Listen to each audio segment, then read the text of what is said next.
Prabowo akan membentuk Koperasi Desa Merah Putih di setiap desa. Berarti akan ada 80 ribuan koperasi baru. Buset. Setiap desa akan mendapatkan 5 miliar dengan total anggaran 400 triliun. Buset lagi. Why? Why, Prabowo? Coba sebutkan, berapa banyak koperasi yang berhasil di negara ini? Krik, krik. Ups, none. Hampir tidak ada. Jadi, kenapa muncul ide nggak masuk akal ini? Oke, sebelumnya, jangan lupa like, komen, dan subscribe ya. Terlalu banyak cerita tentang kegagalan koperasi. Tahun 2020, Kemenkop UKM menyebut setidaknya ada 8 kasus koperasi bermasalah yang menyebabkan nilai kerugian total sebesar 26 triliun. Pernah dengar kan kasus koperasi simpan pinjam Indosuria? KSP ini katanya rugi sampai 15 triliun. KSP Sejahtera Bersama? Mereka mengalami kerugian sebesar 8,8 triliun dengan korban 186 ribu orang. Data Kementerian Koperasi dan UKM tahun 2023 menunjukkan dari 127 ribu koperasi aktif, hanya 34% yang katanya sehat secara manajerial dan finansial.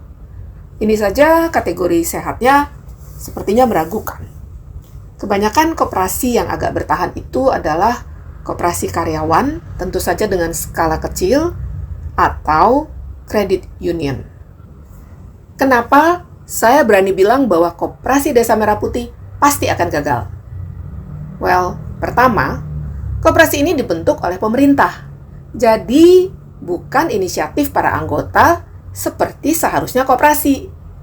Semua koperasi bentukan pemerintah hampir bisa dipastikan gagal.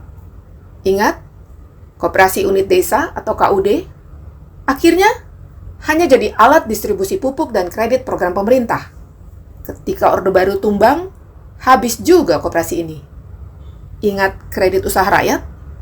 Sebagian besar gagal mengembalikan pinjaman. Well, mungkin mereka berpikir, kenapa harus kembalikan?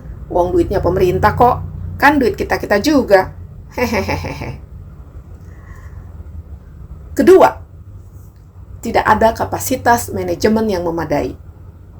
Para pengurus dan pengawas koperasi biasanya dipilih karena posisi mereka dalam masyarakat. Padahal, belum tentu mereka memiliki pengalaman dan kapasitas mengelola usaha. Jadi, ya hancurlah. Menteri Koperasi nekat bilang Koperasi Merah Putih ini nantinya akan menghasilkan 1 miliar per tahun. Jadi dari modal 5 miliar berarti keuntungan 20%. Wow, ini mah halu tingkat dewa.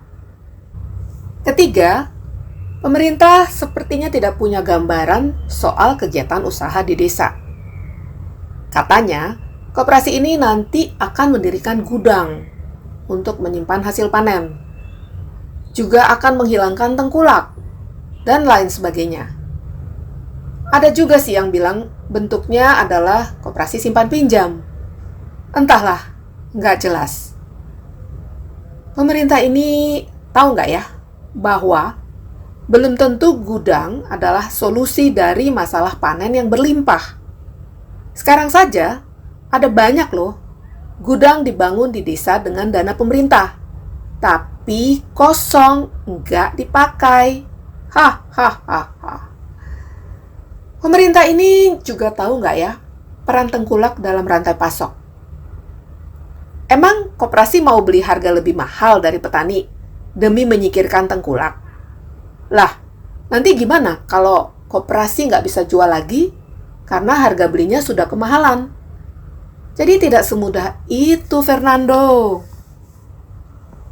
Satu lagi, dana koperasi ini katanya akan berasal dari APBN dan Bank Himbara, Bank BUMN. Jadi, mungkin saatnya menjual saham-saham dari Bank Himbara ini ya, daripada kena imbas kegagalan koperasi. Ya nggak? Ya nggak?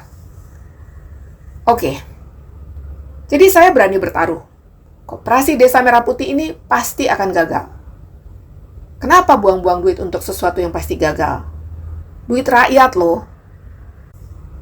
Ujung-ujungnya, koperasi ini hanya akan jadi kendaraan proyek.